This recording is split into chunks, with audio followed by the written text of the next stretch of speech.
Hello students, I am Akshay Sinha. आज हम लोग बात करने वाले हैं ग्रेविटेशन के लास्ट वीडियो लेक्चर में। और हम लोग जैसे इन जनरल फिजिक्स में मास और वेट फ्रिक्वेंटली यूज करते हैं, लेकिन दोनों का मीनिंग अलग होता है। ग्रेविटेशन का ये लास्ट वीडियो लेक्चर और ये ग्रेविटेशन का लास्ट टॉपिक है मास एंड वेट। तो चलिए शुरुआत करते हैं, दोनों को समझने का कोशिश करते हैं। मास क्या होता है और वेट क्या होता है। Mass of a body is measure of a quantity of matter contained in it। मतलब मास किसी बॉडी का डिपेंड करेगा उसके इंटरमोलिक्यूल्स पे, इंटरमोलिकुलर स्पेस पे, इंटरमोलिकुलर फोर्स पे, जो हम लोग केमिस्ट्री में पढ़ते हैं। तो जो किसी भी ऑब्जेक्ट का मास उसके क्वांटिटी के, मतलब उसके मैटर के क्वांटिटी पे डिपेंड करता है। इन other word, mass of a body depends on number of molecules present in it.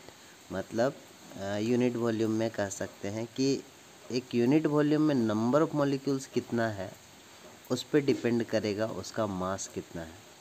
मतलब नंबर ऑफ मॉलिक्यूल्स ज़्यादा होगा पर यूनिट वॉल्यूम तो उसका मास ज़्यादा होगा, और नंबर ऑफ मॉलिक्यूल्स कम होगा तो उसका मास कम होगा। ये डिपेंड करेगा नंबर ऑफ मॉलिक्यूल्स पे।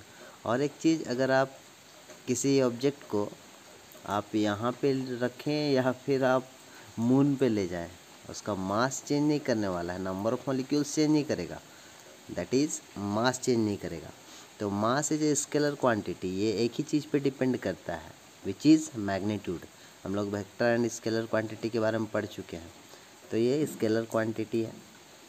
मास रिमेन्स कांस्टेंट एवरीवेयर, अभी अभी हम लोग बात किए। अगर किसी ऑब्जेक्ट का मास का बात हो रहा है तो ये हर एक जगह पे, आप उसको कितना ही अप ले जाएं या कितना ही डाउन ले जाएं, उसका नंबर ऑफ मॉलिक्यूल्स चेंज नहीं करेगा, दैट इज मास चेंज नहीं करेगा।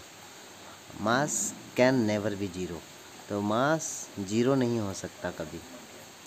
अगर किसी का मास है तो वो हर एक जगह पे है। The SI unit of mass is KG. Okay, तो यहाँ पे हम लोग को ये पता चला कि मास क्वांटिटी ऑफ मैटर पे डिपेंड करेगा, और क्वांटिटी ऑफ मैटर चेंज नहीं करेगा कहीं, इसलिए हम लोग कह सकते हैं कि मास हर एक जगह पे सेम होगा किसी ऑब्जेक्ट का। अब आगे बात करते हैं वेट क्या होता है। Weight of a body is equal to the force with which an object is attracted towards the centre of earth. तो इस पे ग्रेविटेशन काम कर रहा है। अगर किसी ऑब्जेक्ट का वेट का बात कर रहे हैं तो वो कह रहा है कि वेट हमेशा इक्वल होगा जिस फोर्स से अर्थ अपनी और किसी ऑब्जेक्ट को, अपने सेंटर की ओर किसी ऑब्जेक्ट को खींचता है, वो वेट के बराबर होगा। मतलब force of attraction towards earth equals to weight of any body on earth. तो वेट मतलब, अगर आप वेट बात कर रहे हैं अर्थ पे, तो किसी ऑब्जेक्ट का वेट अर्थ पे वो किस अट्रैक्शन फोर्स से अर्थ के सेंटर की ओर खींचा जा रहा है, वो उसके वेट के बराबर होगा। In other word, weight of a body is the force exerted on it due to gravity of heavenly body. तो वही चीज़ लिखा हुआ है कि वेट किसी बॉडी का फोर्स एक्सर्टेड ऑन इट है, मतलब उस पर जो फोर्स लग रहा है वो है ड्यू टू हेवनली बॉडी, बड़े बॉडीज़ के। हेवनली बॉडी जैसे प्लैनेट का बात हो रहा है, बड़े बड़े प्लैनेट्स का। तो किसी प्लैनेट पे किसी ऑब्जेक्ट का वेट वो कहलाएगा जिस अट्रैक्शन फोर्स से वो उसके सेंटर की ओर खींचा जा रहा है। तो यहाँ पे आपके पास मैग्नीट्यूड भी है, किसी फोर्स से खींचा जा रहा है मतलब मैग्नीट्यूड है, और डायरेक्शन भी है, टुवर्ड सेंटर खींचा जा रहा है। Weight is a vector quantity, yes it is a vector quantity, क्योंकि इसके पास मैग्नीट्यूड डायरेक्शन दोनों है। Weight varies from place to place, yes अगर आप ऊंचे प्लेस पे जाएंगे तो वेट कम होगा, क्योंकि अट्रैक्शन फोर्स कम होगा। एक्चुअली जो वेट है वो डिपेंड करता है एक्सेलरेशन ड्यू टू ग्रेविटी पे। अभी हम लोग ऊपर डेफिनेशन में पढ़े, weight of a body is equal to the force with which an object is attracted towards centre of earth. मतलब हम लोग जब बात कर रहे हैं W इक्वल्स टू एफ का, W equals to force of attraction का, तो हम लोग उसके बाद हम लोग फोर्स जानते हैं F इक्वल्स टू mg, क्योंकि डाउनवर्ड गिर रहा है। और वो जब फोर्स के बराबर है तो W इक्वल्स टू mg का बात हो रहा है। तो एक नया फॉर्मूला जनरेट हुआ, weight equals to mass into gravity. तो जैसे जैसे ग्रेविटी घटेगा या बढ़ेगा वो डिपेंड करता है ग्रेविटी के फॉर्मूला से, small ji equals to capital G into m divide by r square पे।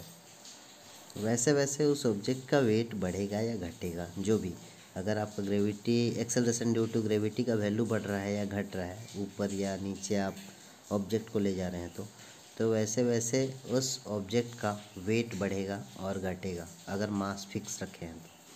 अब देखिए, weight is a vector quantity, yes, क्योंकि ये टुवर्ड सेंटर लग रहा है और इसके पास मैग्नीट्यूड भी है, तो आपके पास डायरेक्शन भी है, मैग्नीट्यूड भी है, तो ये वेक्टर क्वांटिटी है।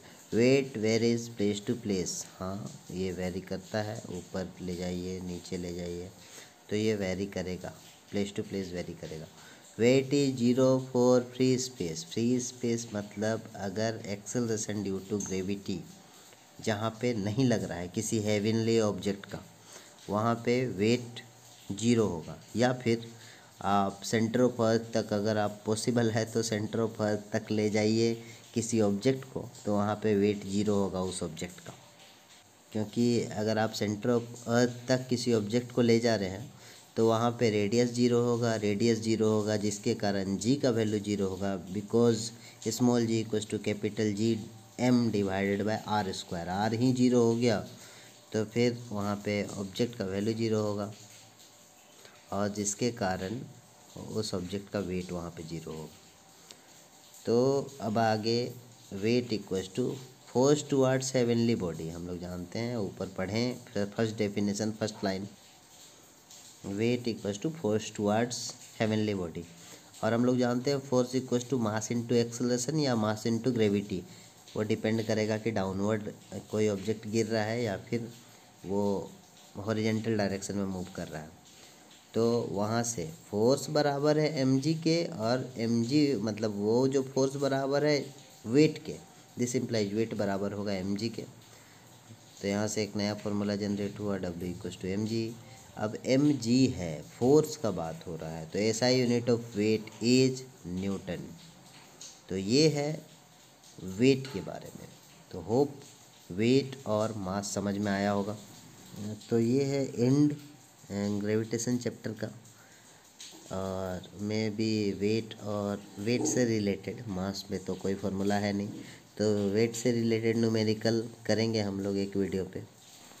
तो आज के लिए बस इतना ही, थैंक यू।